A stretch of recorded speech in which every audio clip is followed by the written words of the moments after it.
You're listening to Bona Fide Needs, Season 2, Episode 1.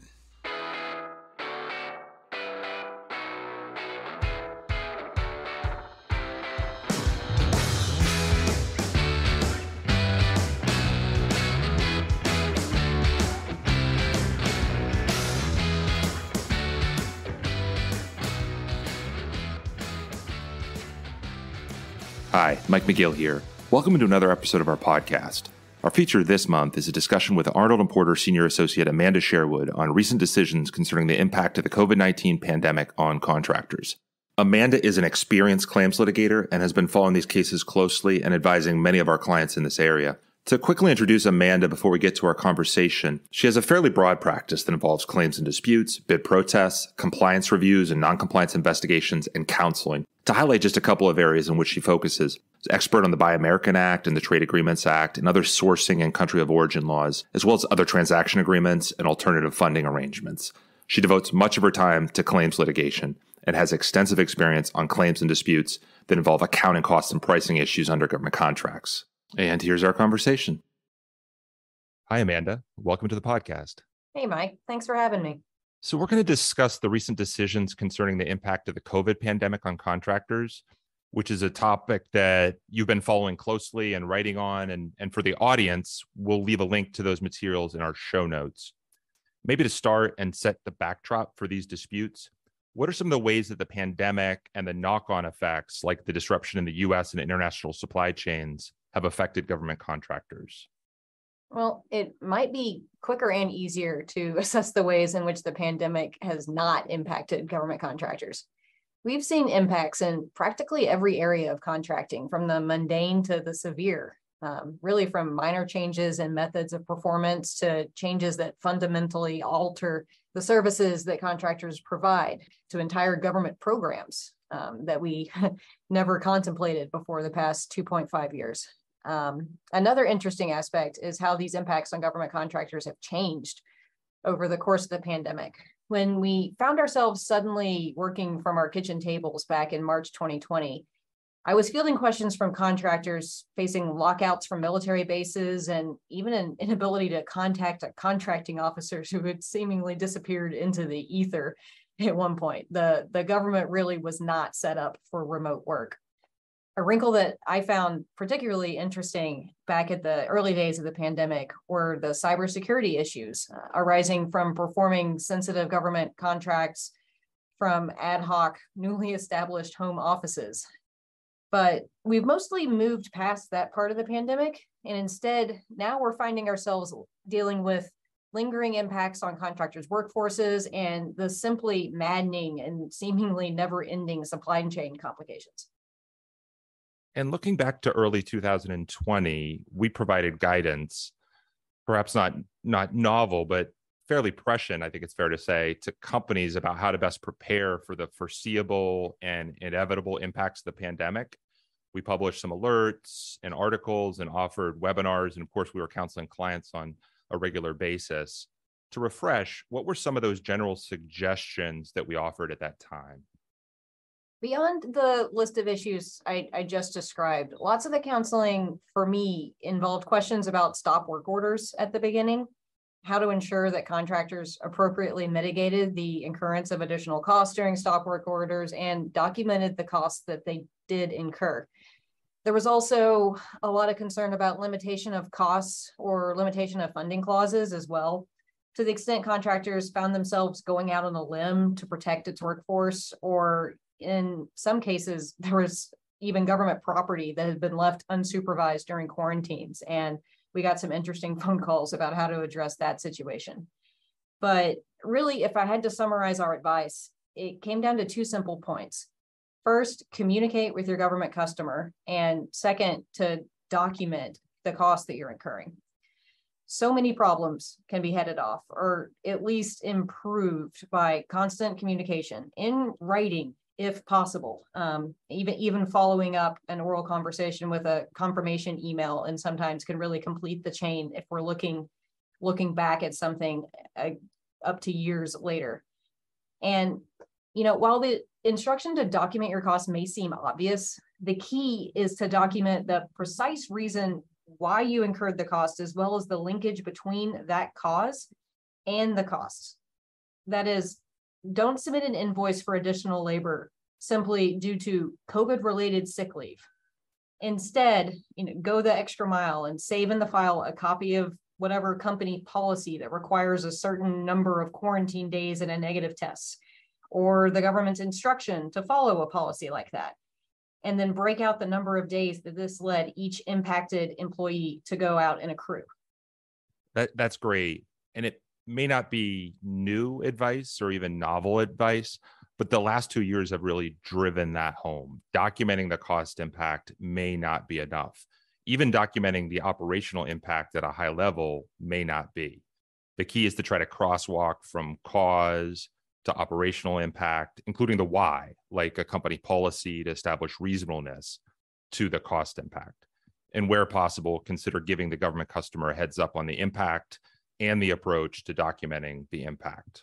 Exactly. That's what I call the offensive side of the equation. That is preparing yourself to be situated to, in the future, successfully recover on a request for equitable adjustment or REA or a claim. But the so-called defensive side of the equation is equally important.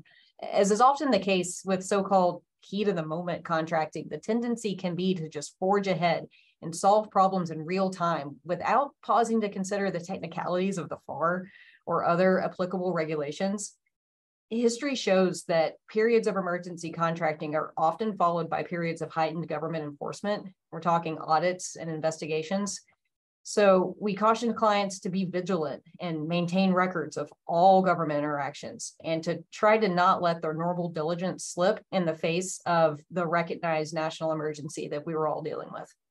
We see that time and again, where contractors are in the highest demand or under the greatest pressure. You can expect the greatest scrutiny downstream in time. You can almost set your calendar to it.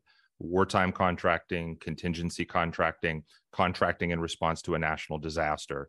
You can add pandemic contracting to that list. So at the outset of the pandemic and this expected wave of impacts to the government and contractors, we could understand the traditional playbook, if you will. But we are all eager for, if we go back in time, we were all eager for indications in the form of laws, policy directives, decisions, or whatever else from the government to inform industry on what to expect in dealing with the impact of the COVID pandemic. One thing we latched onto was a 2020 decision concerning the impact of a different prior pandemic on a contractor. Could you explain that case and the upshot of it? Right. This was really incredible timing for a case to come out. This is the Pernix-Serica case that was CBCA number 5683. It was released literally in April 2020. And I think it caused lots of interest in the industry and amongst the bar because it seemed directly applicable to the situation that we all seemed inevitably walking down as the pandemic worsened and worsened. So in that case, the contractor was performing a firm fixed price contract in Sierra Leone. It was to construct rainwater capture and a storage system for water when the Ebola pandemic broke out. So Pernix did the right thing and immediately requested guidance from its contracting agency. There it was the Department of State on how it should respond to this new, novel, alarming circumstance of an outbreak of a pandemic. And unfortunately, state refused to provide any guidance at all, instead taking the position that it was the contractor's job to decide how it wanted to react to the situation. So the contractor considered its options and decided to temporarily demobilize and only return to the work site in Sierra Leone after having contracted for additional medical services, PPE, that sort of thing for its employees who were going to be on the ground and potentially exposed to Ebola. Well, in this case, the CBCA refused the contractor's attempts to charge these additional outbreak-related costs to the government. CBCA cited the risk allocation that's inherent in firm fixed price contracts in doing so, and the Federal Circuit later affirmed, albeit without an opinion. This case really serves as a warning to fixed price contractors, reminding everyone that no matter the exigent circumstances, in the Ebola pandemic or things of similar severity, firm fixed price contracts generally place the risk of increased performance costs on the contractor. So this case was very interesting as it, like I said, it came down in April 2020 and seems easily generalizable to apply to, for example, contractors attempting to charge personal protective equipment and other coronavirus related costs to a firm fixed price contract. And this case makes clear that without express government approval of these increased costs, the contractor performs at risk. Absolutely. And that's why communication is especially important, where unforeseen developments affect a fixed price contract. While the government in litigation might have an argument that the contractor accepted the risks surrounding those unforeseen developments, especially after the fact, the government may be more sympathetic if the issues are raised in real time while they're affecting performance the government is relying upon. Of course, the Pernix decision is probably not a good example of that because the contractor did try to work it through with the government, but still, that is a best practice. Document the concerns with the government, seek guidance where possible. We should mention Section 3610 of the CARES Act. That was a discretionary authority that agencies could, but were not required to, use to provide relief to contractors to cover costs associated with paid leave. Arnold and Porter and PubK have spent a lot of time on the nuances of Section 3610 and the executive branch implementation of that law. In this context, the most important thing to note is that it was a special authority and it was discretionary. So when we talk about lessons learned from the pandemic and the cases, contractors should not assume that Congress will provide similar authority again. We'll be watching for reported decisions that involve Section 3610 and covering any important implications of those decisions. And speaking of decisions, that's a good segue to the focus of our discussion today. We sit here in late January 2023, coming up on 3 years after the pandemic first started to impact contractors. We're seeing over the past 6 months or so a trickle of decisions concerning disputes related to the impact of the pandemic on contractors. This is by no means a large body of case law at this point. So why, Amanda, do you think that is? Well, the optimistic interpretation is that contractors and the government have been able to simply work it out. But more likely, this is just reflective of how long the claims and disputes process takes to reach a final decision. Just to quickly walk through the process. First, you need to have some certain amount of damages before you can even submit a claim to a contracting officer and get the process started. Then the contracting officer has 60 days to issue a final decision, and that time period is often repeatedly extended because all contracting officers have to do is say a later date certain that they plan to issue their decision to get around this rule. Only once you have that contracting officer's final decision in hand can the matter proceed to the board or the Court of Federal Claims, where even a tight discovery schedule is not likely to lead to a written opinion within several months or even a year. You know, you add that to the 6-year statute of limitations applicable to Contract Disputes Act claims, and I think it's fair to say that we're really only at the beginning of the wave of COVID-related claims decisions coming out of the boards in COFC. And as I noted, we're seeing cases, although they are still relatively limited at this time, and they by no means cover the waterfront in terms of the universe of issues implicated by the pandemic and the effects of contractors. Right. Well, for the reasons I just outlined, I think we've really yet to see the nitty-gritty, run-of-the-mill changes clause type claims reach a final decision. I expect that discovery for these cases are currently ongoing, and we'll see them in the coming months or years. One thing I have noticed, it's hard to miss, is that we have no shortage of cases dealing with contracts to procure plastic gloves. Could you walk us through those cases? Yes, I believe we're up to at least 2 decisions at CBCA and 2 at COFC, but they're all reaching the same conclusion. So thankfully, we can discuss them all together. For reference, I'm talking about the Orsa Technologies cases at CBCA. These are numbers 7141 and 7142. And at the court, we have the American Medical Equipment case, COFC number 21-1553C, and the Servant Health et al. Case, which is COFC numbers 21-1373C et al. So in short, the VA issued a bunch of solicitations in late 2020 and early 2021 seeking contractors who already had plastic gloves on hand. The bad joke writes itself. When the quick delivery date arrived for these gloves, it became clear that several companies bid for and received contracts despite not having the gloves on hand and instead intending to procure them. But of course, look at the timing here. The global shortage of PPE and the supply chain and shipping issues then prevented these companies from promptly obtaining the gloves to meet the agreed upon delivery deadline. And the government terminated a bunch of these companies for default. The companies argued that their failure to perform was caused by excusable delay given these worldwide issues, but both CBCA and COPSI disagreed, pointing out that the excusable delay clause is supposed to protect the contractor against the unexpected. But here, the contractors were fully aware of the challenges arising from the COVID-19 pandemic at the time of contracting. So, because these contractors should have known the difficulties impacting PPE procurements at the time of contracting, and because the solicitations expressly stated that the VA expected contractors to already have the gloves on hand, both forums ruled that the contractor's failure to perform here was inexcusable. Amanda, we know we're going to see decisions that are going to be unfair to contractors, or going to seem unfair to contractors. But I think these plastic glove cases don't strike me as particularly unfair because of the unique fact in each of those cases.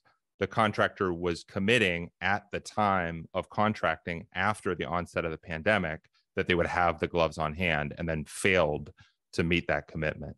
You think that's fair? Right. The facts here were particularly egregious. I imagine that the contractors thought that they could get the gloves in time and that it wouldn't matter. But when it came down to it, that's not what their contract required. I have a lot more sympathy for the contractor in the Pernix-Serica decision, who obviously did not see the Ebola outbreak coming or the necessity to procure all of that PPE for its employees to ensure their safety. Right. Okay, Amanda, beyond the decisions on the glove cases, are there other decisions yet on excusable delays or delays a contractor claims are excusable related to the impact of the COVID pandemic? Yes, there is the central construction case coming out of the ASPCA. That's number 62624. This is distinguishable from the gloves cases in that it involves a contract entered into before the pandemic. So this case involved a design build contract that was awarded in 2019. Construction was supposed to be completed by May 2020, and 2 weeks after that scheduled end date in June 2020, the contractor still had completed 0% of the work. So the government terminated them for default. The contractor generally pled that its failure to perform should be excused due to the pandemic. The contractor repeatedly pointed to, quote, how bad the situation was and complained that a supplier's factory had been shut down. But the board found that the record did not support the contractor's claims. For one, a supplier's factory being shut down should not impact the design element of the project. And the record showed that on February 28th, 2020, so over halfway through the performance period, but still before the outbreak of the pandemic in the US, the contractor had only made one submission, which the government had rejected as unacceptable. So the ASPCA really was not buying that the real source of the contractor's woes was the pandemic. So you could say, in a sense, it was somewhat egregious facts for the contractor, but still, are there lessons that other contractors could take from this decision? Sure. I think it ties back to the advice we were giving clients at the beginning of the pandemic. It's important not only to record any increased cost you experience, but also to make sure you document exactly why the pandemic was the source of these increased costs. It's easy to imagine a situation where those companies with the glove contracts actually did have them on hand, but shipping delays made it impossible to get the gloves to the government without renting a truck and driving them across the country. And then the contractor would be submitting the extra costs for that rental truck, right? And the same thing with the design build construction contractor. In this case, it's very likely that the pandemic did in fact impede its efforts to perform, but you can't just use COVID as a catch-all excuse. The boards and COPSI have made clear that the same rigorous standards that apply to any claim change or increased cost applies equally to pandemic impacts. And that means proving that the increased costs were actually not foreseeable and in fact resulted from the pandemic. One thing that we as practitioners and the contracting industry have been focused on is the government's potential reliance on the Sovereign Acts doctrine to deny relief to contractors. I think it's fair to say we've been worried about that since the start of the pandemic. Maybe we start with a brief overview of that doctrine, and then if we could walk through any early decisions applying the doctrine to the impacts of the COVID pandemic. Sure. Well, the Sovereign Acts doctrine results from the government's unique role as both a contracting party and a sovereign. It provides that the U.S. government can't be held liable for an obstruction to the performance of a contract that resulted from the government's public and general acts as sovereign versus any actions it may take as a contracting party. So a stereotypical example is when a contractor's contract with one agency is impacted or delayed by an action taken by another agency. When the Sovereign Acts doctrine applies, the contractor is only entitled to scheduled relief and not any increased costs that result. The ASPCA has issued 2 decisions addressing Sovereign Acts doctrine to actions taken in response to the COVID-19 pandemic. In the first, which is J.E. Dunn Construction Company, ASPCA number 62936, a contractor submitted a claim for the cost impact of a 14-day quarantine requirement that both New York and the relevant Army base had imposed on persons traveling from high-risk states. We saw quarantine requirements like this all across the country, especially during 2020. When New York State later reduced the quarantine period from 14 days to 3 days as the pandemic progressed, the Army, including that particular base, kept the 14-day rule. This obviously caused the contractor to incur a bunch of extra costs, but the ASPCA denied the contractor's appeal seeking these costs, finding the quarantine to be a sovereign act, as it did not apply only to the contractor, but also to all visitors equally that wanted to come to the Army base.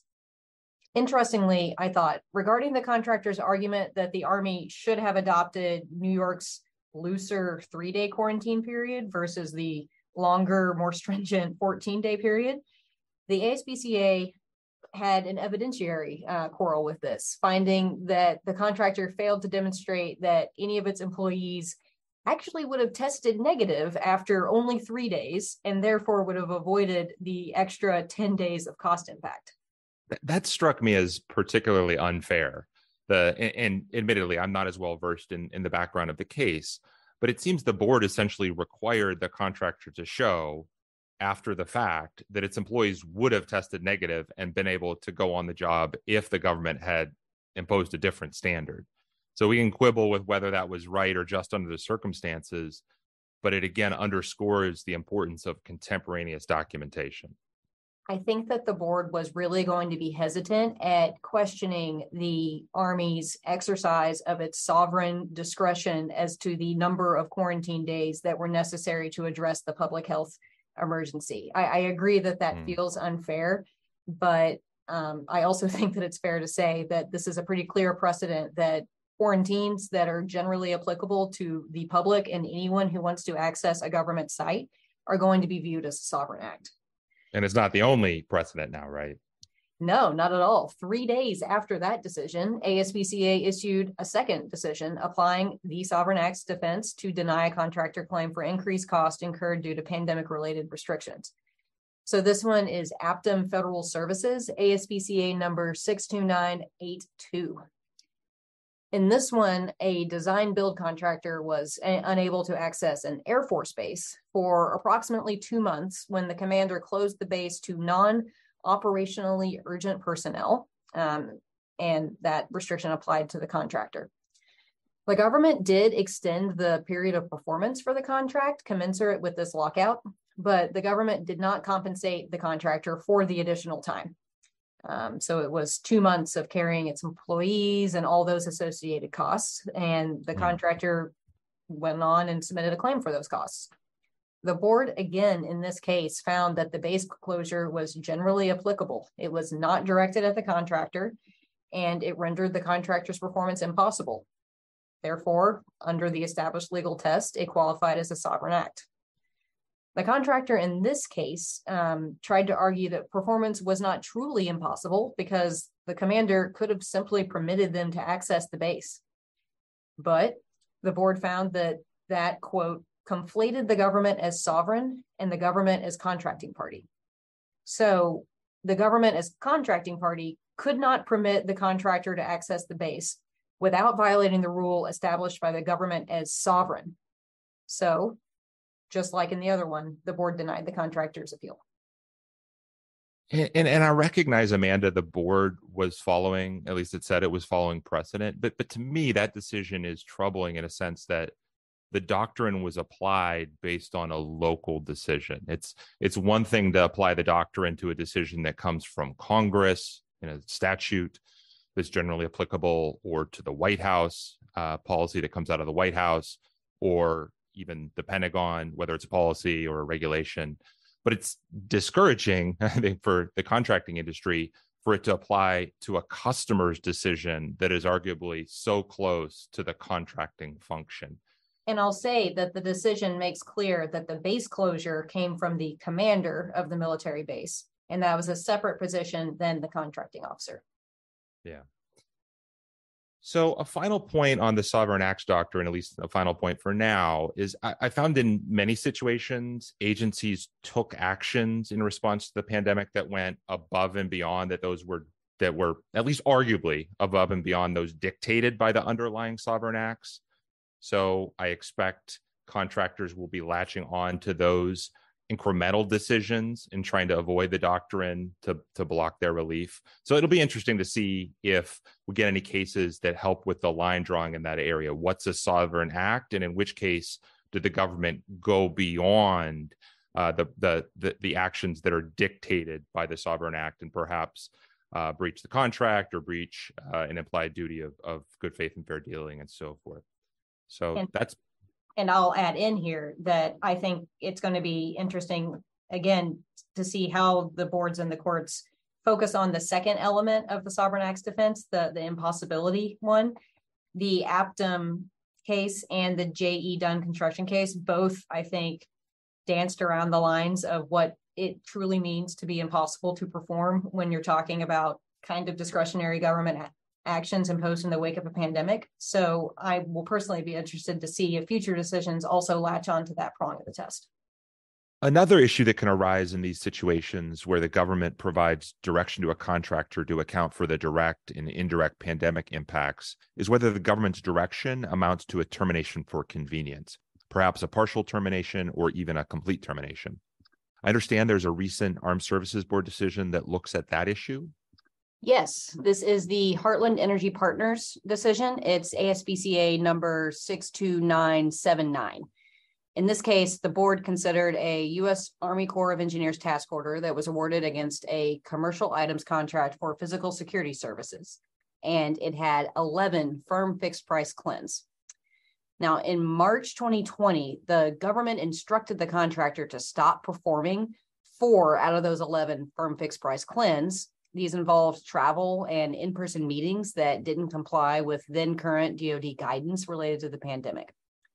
This order came from a contract specialist who didn't actually have authority to modify the contract, but nonetheless, the specialist instructed the contractor to only invoice for services that it actually delivered under these CLINs, rather than the normal practice of billing 1/12 of the CLIN amounts each month. So although the contracting officer never officially ratified this contracting specialist's direction, the contractor followed orders and stopped working on 4 out of, again, the 11 CLINs.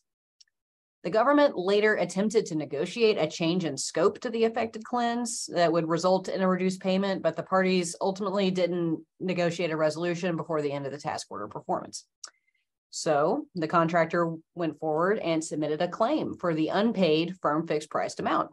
and when it received a deemed denial, or I guess did not receive a denial of the claim, appealed to the ASPCA. The board found that the contract specialist direction to the contractor to stop work under these 4 CLINs constituted a constructive partial termination for convenience. A couple things about this decision were interesting to me. First, the board said that the fact that the contract specialist didn't say that what he was doing was terminating the contract for convenience was immaterial. Also, the fact that the contract specialist didn't actually have authority to do so also wasn't relevant to the board, because the contractor followed his direction and did in fact stop working. The board noted that if the task order wasn't constructively terminated for convenience, then the contractor actually would have been in breach of its duty to perform those 4 CLINs. So the board concluded that since constructive termination for convenience is, quote, a legal fiction, the government's actions can amount to a constructive T4C in circumstances where the government didn't actually procedurally correctly terminate the work. So the result here was that because a partial T4C of a firm fixed price contract turns terminated CLINs into cost reimbursement CLINs, the contractor was only due payment for the work that it actually performed under those CLINs and nothing more. And so it presented its, ultimately at the end of the day, it recovered on a cost basis under those CLINs.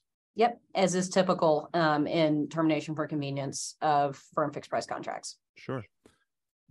And then lastly, Amanda, there's the issue that has gained much attention over the last year of whether a contractor with a fixed price contract is entitled to relief or should be provided relief where the contractor's costs to perform, especially costs of supplies and commodities, increase substantially in a way that the parties did not anticipate when entering into the contract.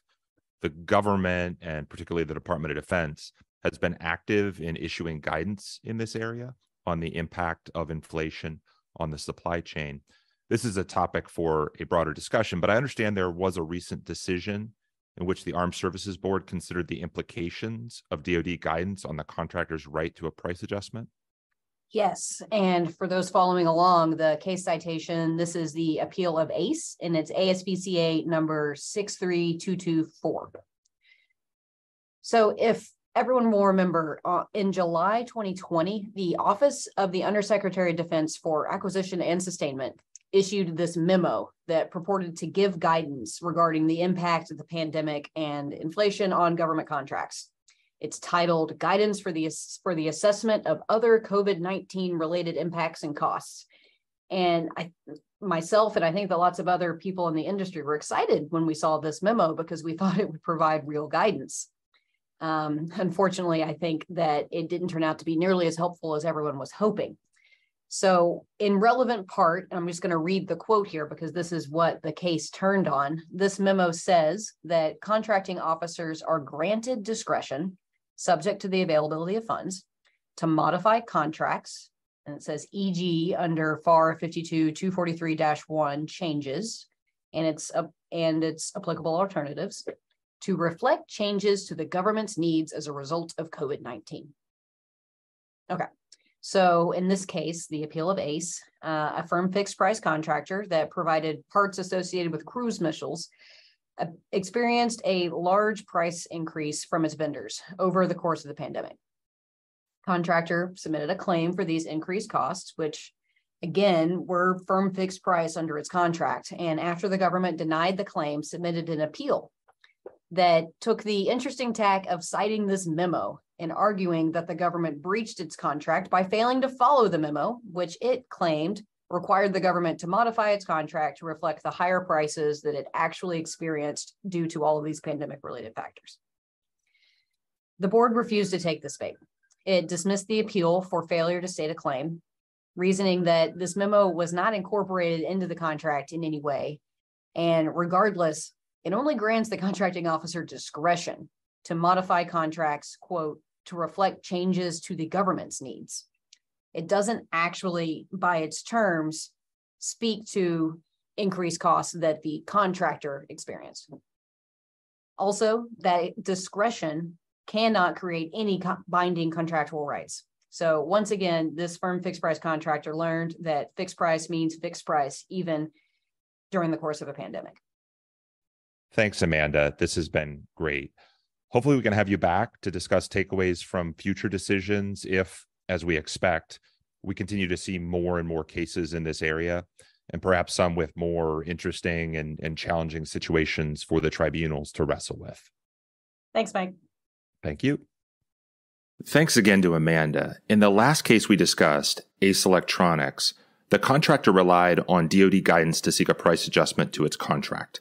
The contractor there relied specifically on the July 2nd, 2020 DoD memo, Guidance for Assessment of Other COVID-19 Related Impacts and Costs. That memo provided that contractors under fixed price contracts generally bear the risk of cost increases, including increases resulting from PPE costs, social distancing, and supplier delays and inefficiencies. Those are examples cited in that memo. It also granted contracting officers discretion to modify contracts to reflect changes to the government's needs due to the pandemic.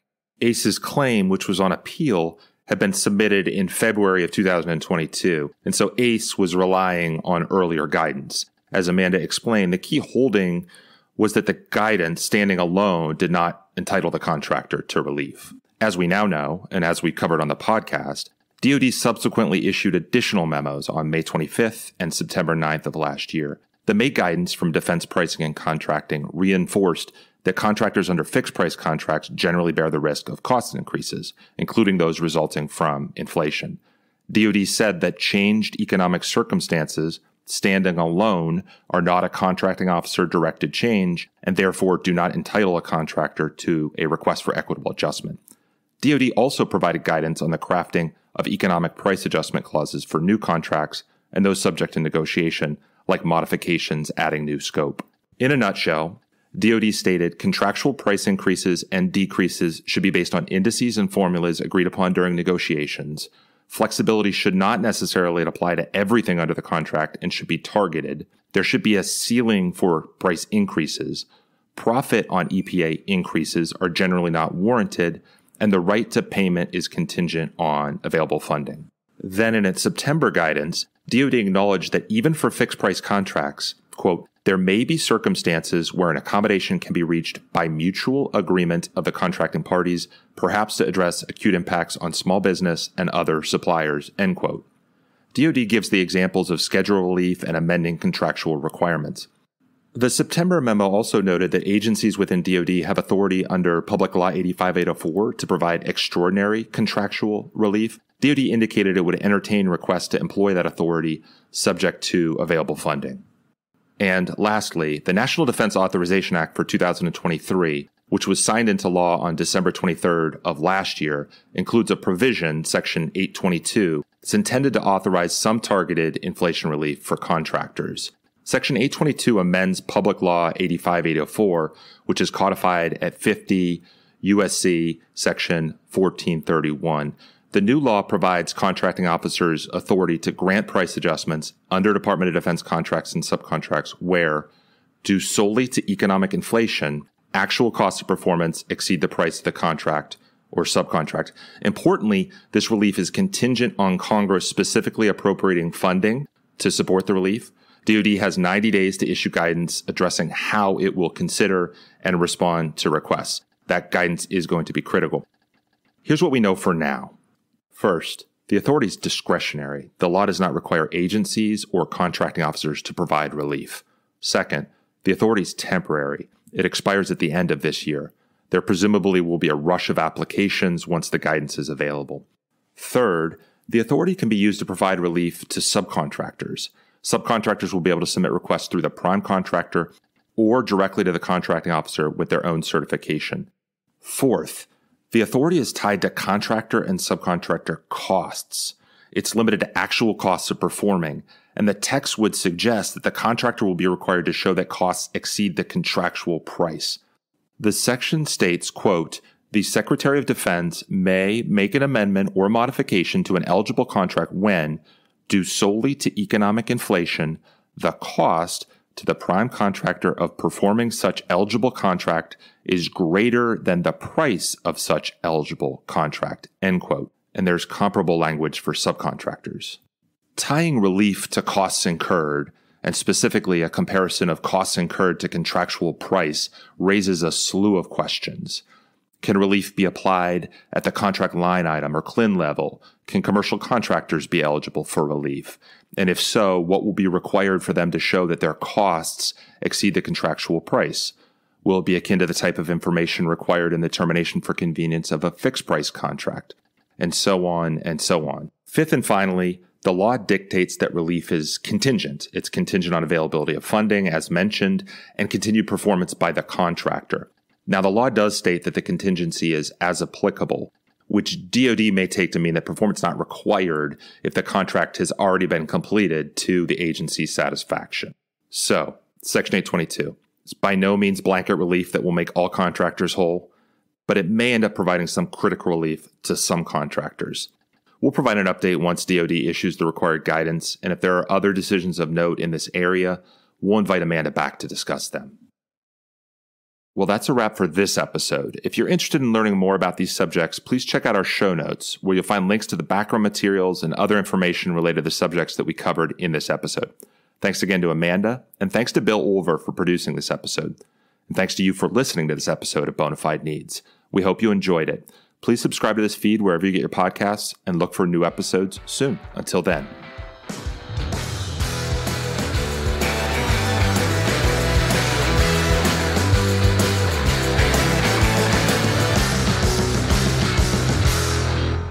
Bona Fide Needs is a joint production of and copyright Arnold and Porter, providing legal advice and thought leadership for government contractors, and the Pub K Group, publisher of daily news and insights for government contractors and their counsel. This podcast is produced by Mike McGill and Bill Olfer.